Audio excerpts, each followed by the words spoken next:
Bugün ən çox düşən və ən çox soruşulan ya unudulan suallardan olan xətti tənliyin şərtləri haqqında danışacağıq. Və mən burada sağ tərəfdə sizə rahat olsun deyə şərtlərimizi göstərmişəm ki, birinci şərtimiz A0-dan fərqli olduqda yeganə həll olur. A0 B0 olduqda sonsuz sayda həll olur. A0 olduqda isə B0-dan fərqli olduqda deyirik həlli yoxdur. Və unutmayaq ki, burada A və B parametrdir.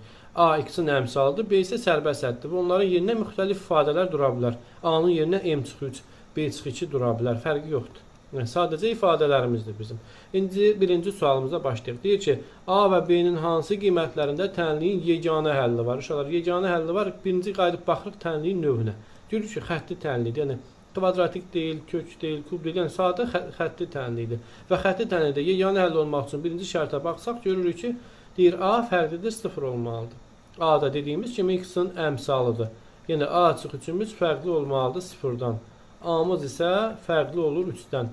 Yəni, A-nın 3-dən fərqli qiymətində 4, 5, mənfi 2, mənfi 7, 0 hər nə olur olsun 3-dən fərqli qiymətində bunun yeganə həlli var.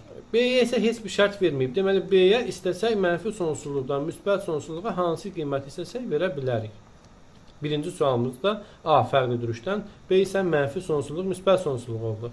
İkinci sualımızda yenə də eyni misaldır və deyir ki, tənliyin sonsuz sayda həlli var. A və B-nin hansı qiymətində? Yenə baxıram, xətti tənlidir və xətti tənlidə sonsuz sayda həlli olmaq üçün biz bilirik ki, A-da 0 olmalıdır, B-də 0. Yəni, A-da x-in əmsalı deyirik burada. X-in əmsalı da 0 olmalıdır.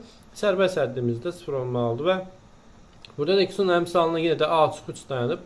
A açıq 3-ü 0 eləsək, A-mız bərabər olacaq 3-ə. Eyni zamanda dedik ki, geriyə qalan B-ni də 0 eləməliyik. B-nin yerinə də 3B çıxı 6 durub. Onu da 0-a bərabər eləsək, 3B bərabərdir 6 alınır buradan. B də bərabər alınır 2-yə. Deməli, A-mız 3 olmalıymış, B-imiz isə 2 olmalıymış. Bu xətti tənliyin sonsuz sayda həlli olması üçün. Keçirik 3-cü sualımıza. 3-cü sualımız isə A və B-nin hansı qiymətlərində tənliyin həlli yoxdur deyir.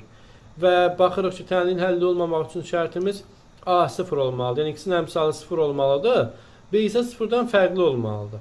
Yəni, A açıq 3-ü 0-dan fərqli götürəcək.